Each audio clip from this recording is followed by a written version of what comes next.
know you've already seen this part. I think you've already seen this part. Okay, we're waiting. Here we go.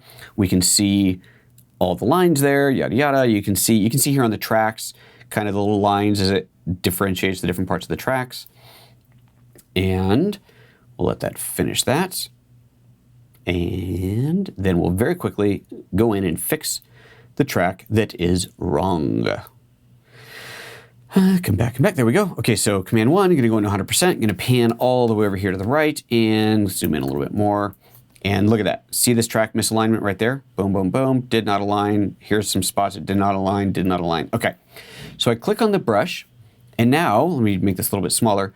When I click on the scene, let me actually back up so it's a little easier to see this. When I click on the scene, you can see the gray part of the image. That shows what photo's been used. And some areas, like this one, shows, okay, just that part's been used. Cool, okay. So now, what I do is I go back to that area that's got a problem. Let's zoom into that nice and tight.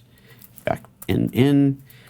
And I just click around in here until I find which layer I want to use. And if I click on this, I can see here, there's clean tracks. See how the tracks go off into space there nicely? So that's from this file. Here's one that doesn't match up. That's the one that we're actually using right now. No bueno. So let's make this brush a little bit smaller. And I don't have to go in and paint in the individual little track. I can just make this nice and big and go, let's take that. And look here, it's double tracks here as well. So we're going to paint that out. Actually make this even bigger. Kind of paint that whole thing out there. And we're just going to do this track as well, even though I think it was probably fine. We'll just do that. Okay, and looking good. You can see up here all the doubles, but it's whatever it's done there, it's probably okay. We can always come back and check it from those lines. But these train tracks here looked really obvious. Now I click on render, and it goes back to the way it was momentarily. See, there was the mistake area there, and I guess that was okay. But oh, that was a mistake area, which I think I did fix. And now it renders out. Boom.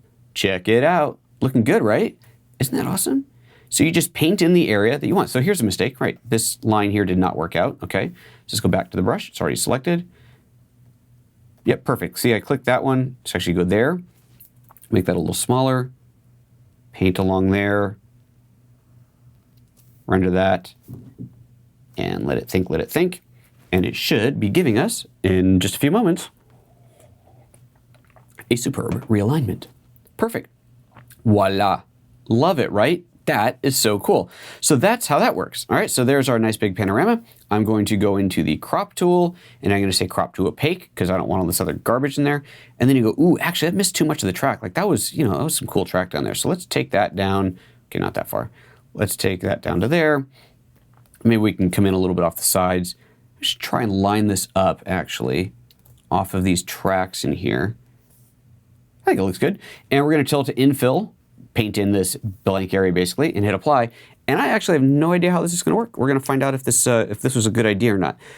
It's got some train track to paint in, but we'll see.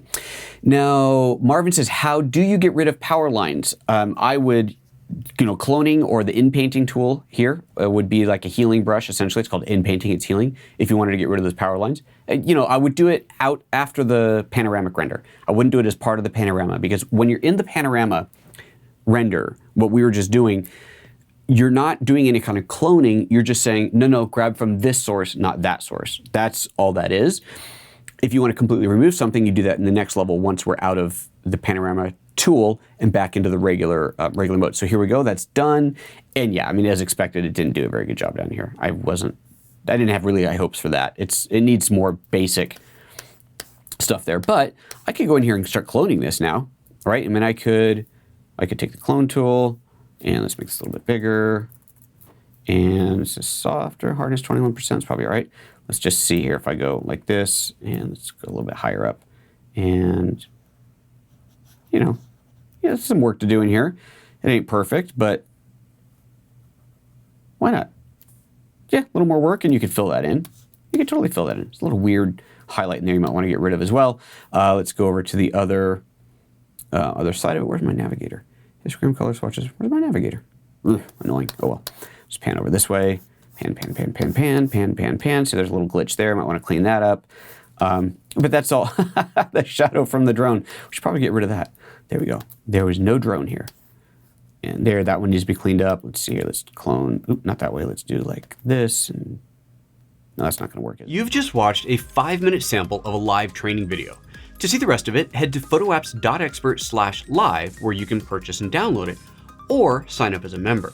Members can stream any live training video as often as they like and have access to video tips and other exclusive member bonuses. To learn more about membership, head to PhotoApps.Expert/member.